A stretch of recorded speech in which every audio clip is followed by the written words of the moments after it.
आज मी तुम्हाला घरच्या पद्धतीने किंवा घरगुती पद्धतीने बनवली जाणारी बिर्याणी कशी बनवायची हे तुम्हाला सांगणार आहे. बऱ्याच वेळेला काय होतं की आपण काहीतरी रेसिपी करायला घेतो आणि आपल्याकडे साहित्य अवेलेबल नसतं. तर तोच प्रॉब्लेम मी तुमचा सॉल्व करणार आहे. तर घरच्या तांदळापासून मी बिर्याणी कशी बनवली हेच तुम्हाला दाखवणार आहे. तर चला मग आता पहिल्यांदा वळूया साहित्याकडे. आता आपल्याला काय काय साहित्य लागणार आहे ते बघूया. पण मी तुम्हाला सांगते की याच्यासाठी वेगळा असा तांदूळ आपल्याला लागणार नाही आहे.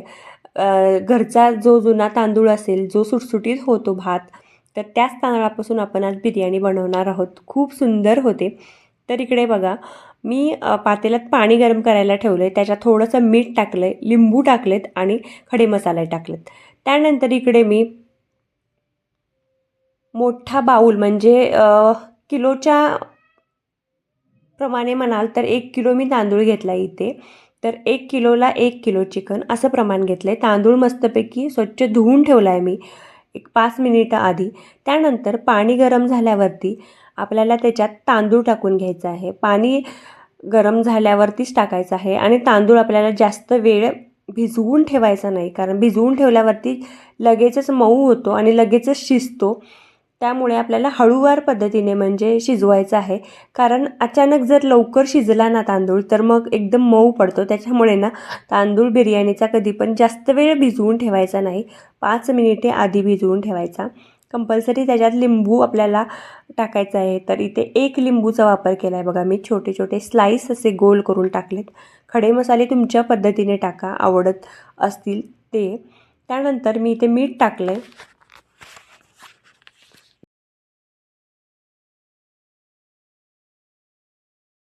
1 किलो तांदळासाठी 1 किलो चिकन आणि अर्धा किलो दही असं प्रमाण आहे.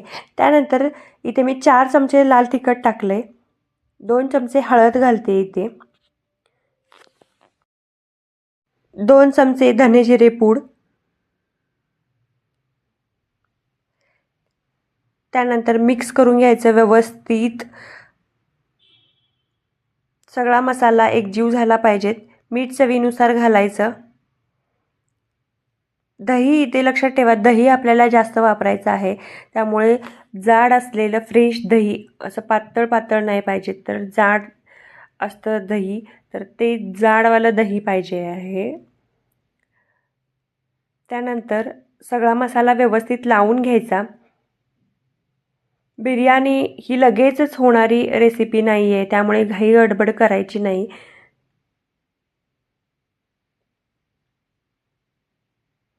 त्यानंतर 1 वाटी पुदिन्याची पानं घालायची आहेत आपल्याला. ही मी चिरलेली नाही आहेत, तशीच नीट करून घातलेत. त्यानंतर 1 वाटी आपल्याला इथे तूप घालायचं आहे.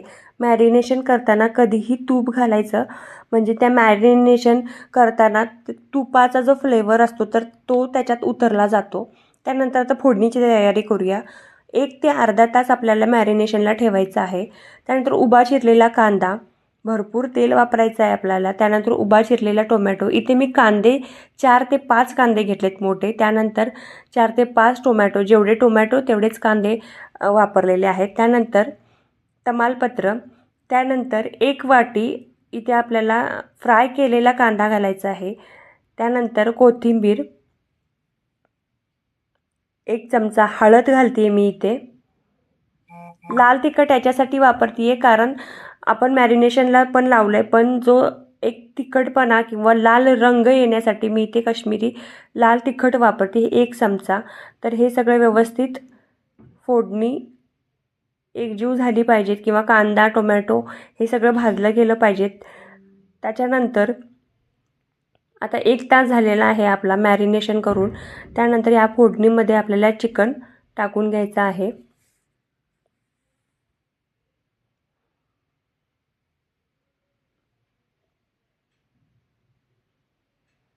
आपल्याला वाफेवरती चिकन शिजवायचं आहे. पाणी अगदी कमी पाणी वापरायचं आहे, त्यामुळे तेलाचं प्रमाण थोडंसं जास्त वापरायचं कधीही. दही घातल्यामुळे त्याला आपोआपच पाणी सुटतं, त्यामुळे पाणी घालायची काहीच गरज नसते. मॅरिनेशनला पण आपण दही लावलं होतं. आता फोडणी देऊन झाल्यावरती 1 वाटी दही आपण घालतो आहे. त्यानंतर हा माझ्याकडे आहे बिर्याणी मसाला. तर बिर्याणी मसाला लक्षात ठेवा कधीही डायरेक्ट घालायचा नाही, तर तो पाण्यात किंवा दह्यात मिक्स करायचा आणि त्याच्यानंतर फोडणीमध्ये ओतायचा शेवटला. हे बघा अशा पद्धतीने आताच दिसतीये ना ग्रेव्ही, किती मस्त सुंदर दिसते बघा. सुटलंय ना आत्ताच तोंडाला पाणी. किती सुंदर दिसतंय बघा. जो दह्याचा किंवा पुदिन्याचा जो फ्लेवर आहे ना तो पुरा उतरला पाहिजे, त्याच्याशिवाय तुमच्या बिर्याणीला टेस्ट येणार नाही. आता बघा पाणी बघा आपोआप सुटले. मी अजिबात पाणी घातलेलं नाही आहे, एका थेंबाचं सुद्धा पाणी घातलेलं नाही आहे किंवा एक थेंबसुद्धा पाणी घातलेलं नाही आहे. मध्ये मध्ये चेक करायचं तुम्हाला जर वाटत असेल की कधी कधी काय होतं की चिकन बऱ्याच वेळेला लवकर शिजतं, कधी कधी लेट शिजतं. तर तुम्ही मध्ये मध्ये चेक करत राहा. तर चिकन 15 मिनिटामध्ये लवकर शिजतं. तसं तर 15 मिनिटच लागतात चिकन शिजायला, जास्त वेळ लागत नाही. आणि आपलं ऑलमोस्ट चिकन शिजतच आलेलं आहे. आपला इकडे राईस पण तयार झाला आहे. तर आपण राईस काय करायचं आहे बघा. राईसमधलं पाणी आपण भातातलं ओतून काढलेलं आहे. जे स्पायसेस आहेत म्हणजे जे खडे मसाले आहेत, तर तुम्हाला जर वाटत असतील तर ते भात शिजल्यानंतर काढू शकता. भात आपण जास्त शिजवलेला नाही आहे, थोडा कच्चाच ठेवावा लागतो बिर्याणीला कधी पण. जर तुम्हाला ते दाताखाली यायला नको असतील तर तुम्ही खडे मसाले काढून टाकू शकता. आणि कधी पण लक्षात ठेवा, जेव्हा तुम्ही गरम पाण्यातून भात काढता तेव्हा त्याच्यावरती गार पाणी सोडायचं कधीही, म्हणजे भात तुमचा आहे ना तो मोकळा मोकळा होतो. आणि परातीमध्ये किंवा मोठ्या ताटामध्ये तो पसरवून ठेवायचा, म्हणजे गार झाला पाहिजे, सुटसुटीत झाला पाहिजे. त्याच्यानंतर काय करायचं, कधीही भाताला मीठ लावून घ्यायचं. आता आपण पाण्यात शिजताना पण मीठ घातलं होतं, पण थोडं मीठ त्याला लावायचं, कारण आपण बिर्याणी करताना जे आपण थर लावतो तर त्या प्रत्येक थरामध्ये मीठ सपक नाही लागलं पाहिजे, किंवा मीठ तुम्ही थोडं घातलं ना की बरोबर व्यवस्थित ते मीठ सगळ्यामध्ये मुरतं. त्याच्यानंतर मेन इन्ग्रेडियंट आपण इथे घालणार आहोत भातावरती. 1 लिंबू पिळून घेणार आहोत पांढऱ्या भातावरती. म्हणजे जो भात आपण शिजवून घेतला आहे तो जो आंबटपणा आहे तो त्याच्यात उतरला पाहिजे. तुम्ही बघा बाहेरची जेव्हा बिर्याणी खाताना त्याच्यामध्ये असतो की नाही आंबटपणा असतो, किंवा जो आपल्याला पुदिन्याचा फ्लेवर येतो, पण घरात केल्यावरती येत नाही. तर हे सगळे टिप्स आहेत ते कधी पण लक्षात ठेवा तुम्ही. त्यानंतर बघा आता आपली ग्रेव्ही मस्त शिजलेली आहे आणि त्याच्यामध्ये पाणी बघा किंवा ग्रेव्ही बघा किती जास्त आहे. तर त्याचा पण आपण योग्य वापर करणार आहोत. मी दाखवतो तुम्हाला. आता आपण थर लावून घेऊया छानपैकी. तर खाली मी व्हाईट राईस लावते आहे.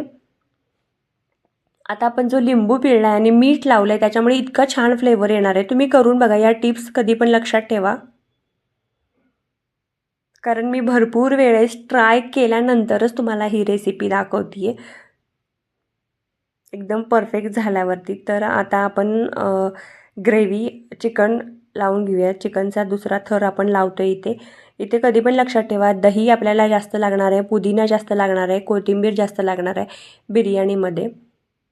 जास्त कधीच गडबड करायचं नाही, सावकाश करायचं, म्हणजे आपली कुठलीही रेसिपी किंवा आपण कुठलाही पदार्थ बनवतो ना तो व्यवस्थित झाला पाहिजे.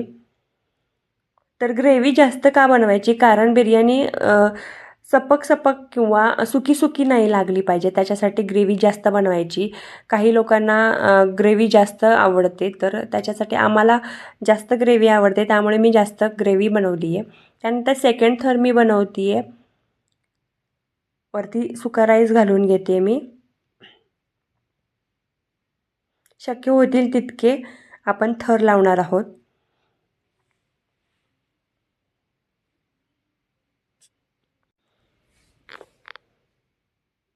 थर असा लावायचा की खालचा जो थरामध्ये आपण चिकन घातलं आहे तर ते सगळं झाकलं गेलं पाहिजेत. त्यानंतर इथे आपण टाकतोय पुदिना, भरपूर सारी कोथिंबीर. प्रत्येक थराला त्याचा स्मेल चढला पाहिजेत.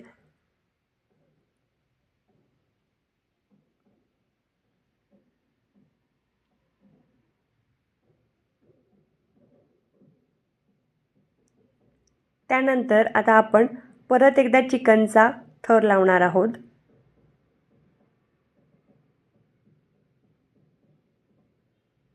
ग्रेव्ही करताना कधीही त्याच्यात मसाला घालायचा नाही. कांदा टोमॅटो जर भरपूर वापरला आणि दही वापरला तर तुम्हाला मसाला किंवा हिरवं वाटण जे असतं ते घालायची गरज नाही आहे. कारण बिर्याणी म्हटल्यावरती बिर्याणीची एक स्वतःची वेगळी टेस्ट असते, तर ती आली पाहिजेत. तर बघू शकता मी किती ग्रेव्ही केली आहे.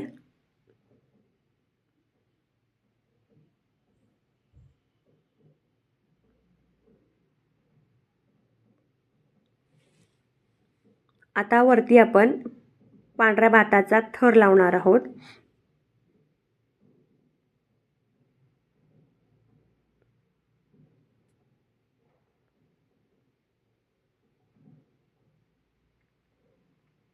भात शिजवताना कधी पण लक्षात ठेवा थोडासा कच्चाच ठेवायचा. जास्त जर तुम्ही शिजवला ना तर परत आपण जेव्हा वाफ देतो ना तर तो पुरा काला होऊन जातो. त्यामुळे भात कच्चाच ठेवायचा, म्हणजे आपण नंतर जेव्हा वाफ देतो तेव्हा तो पुरा शिजला जातो.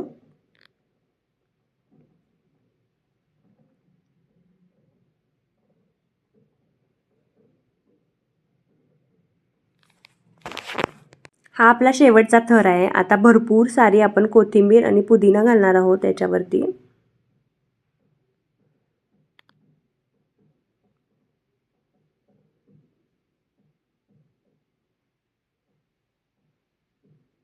त्यानंतर आपण मस्त फ्राय केलेला कांदा पण घालणार आहोत,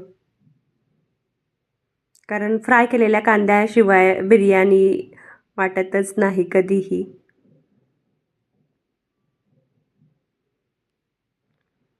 भरपूर सारा फ्राय कांदा घालतोय आपण. तुम्हाला जर आवडत असेल तर तुम्ही कलर पण वापरू शकता. तर इथे मी तुम्हाला एक टीप देते की मी इथे बाहेरचा कोणताही कलर वापरलेला नाही आहे. तर मी इथे घरातच कलर बनवलेले आहेत, कारण माझं बाळ लहान असल्यामुळे मी बाहेरचं जास्त करून कलर बाहेरचे वापरत नाही, फूड कलर जेवणामध्ये.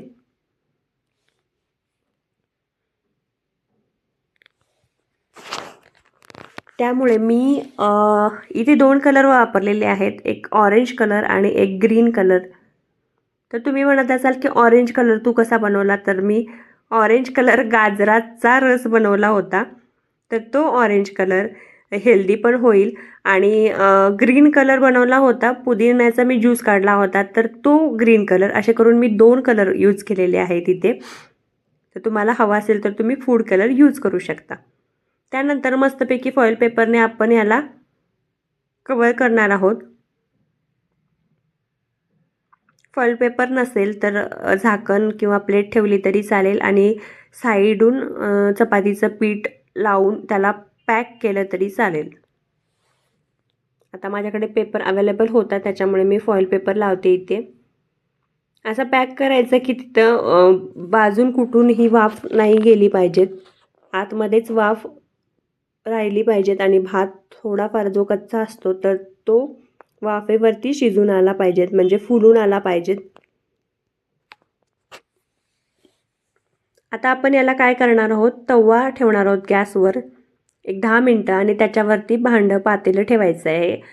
आता आपले 10 मिनिटं झालेले आहेत आणि बघू शकता भात आता ना उमलत आलेला आहे. उमलत म्हणजे फुललेला आहे.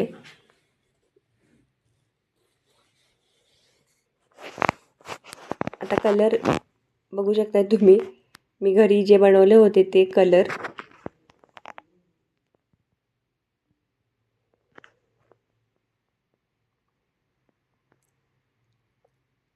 आता हा मी पुदिन्याचा जो कलर बनवला होता तो ग्रीन कलर आहे. अजून एक तुम्हाला सांगते टीप,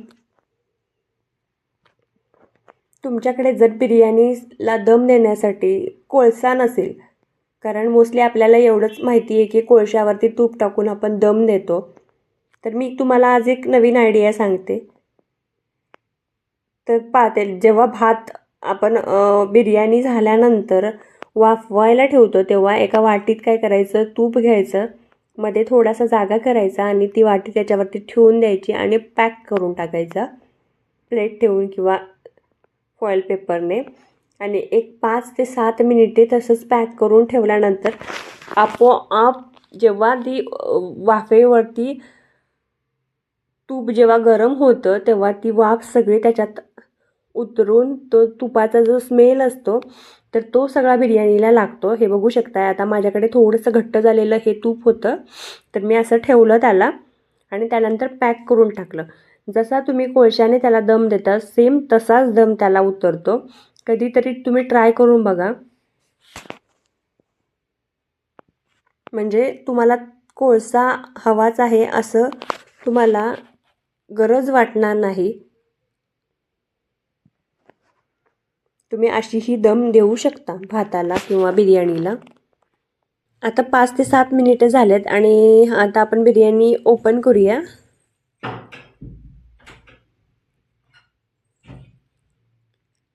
बघू शकता तूप एकदम वितळलेलं आहे आणि जो बिर्याणीला जो फ्लेवर येतोय ना, स्मेल यायला लागला की म्हणजे आपण बिर्याणीला दम दिल्यावरती जो असा दमचा वास येतो ना तर तो येतोय. तर मी इथे काय करते, तूप पण त्याच्यातलं थोडं ओतते कारण मला तुपाचा फ्लेवर खूप जास्त आवडतो, त्यामुळे मी थोडंफार तेच तूप त्याच्यात ओतते. त्यानंतर आता सर्व करूया. मी तुम्हाला दाखवते की किती सुटसुटीत आणि किती छान आपली बिर्याणी झाली आहे. बघू शकताय तुम्ही किती सुंदर सुटसुटीत भात झाला आहे बघा आपला, किंवा बिर्याणी खूप छान अमेझिंग बिर्याणी होते. नक्की तुम्ही ट्राय करू शकता. आणि कलर बघा, मी अजिबात फूड कलर वापरलेले नाही आहेत. कलर पण घरच्या घरीच बनवलेले आहेत. तर लहान मुलांसाठी देण्यासाठी खूप पौष्टिक पण आहेत आणि दिसायला पण किती सुंदर दिसत आहेत. बघू शकता तुम्ही. नक्की ट्राय करा. मी एक तुम्हाला सेपरेट व्हिडिओ बनवून दाखवेन. जर तुम्हाला फूड कलर नको असतील लहान मुलांसाठी आणि घरच्या घरी कलर कसे बनवायचे जर तुम्हाला बघायचं असेल तर नक्की कमेंट करा. मी ते पण तुम्हाला दाखवेन की मी काय करते चिवूसाठी माझ्या. आणि ही मस्त गरमागरम अशी घरच्या घरी तयार झालेली आहे आपली बिर्याणी. एक नंबर बिर्याणी होते. घरच्या तांदळापासून घरचे कलर वापरून किंवा घरच्या साहित्यापासून कलर तयार करून घरच्या घरी होममेड कलरपासून केली जाणारी ही बिर्याणी तयार आहे. बघू शकता किती सुंदर आणि अप्रतिम दिसती. हे नक्की ट्राय करून बघा आणि कशी झाली आहे हे पण नक्की कमेंट करून सांगा. खूप छान आणि अप्रतिम होते. दिसायला पण किती सुंदर आणि सुटसुटीत किती मोकळा भात झाला आहे बघा. आणि टेस्ट तर तुम्हाला सांगते, दही किंवा आपण जो भातावरती लिंबू पिळलेला आहे, मीठ लावलेलं आहे, ह्या तुम्ही टिप्स नक्की लक्षात ठेवा आणि कशी होते रेसिपी नक्की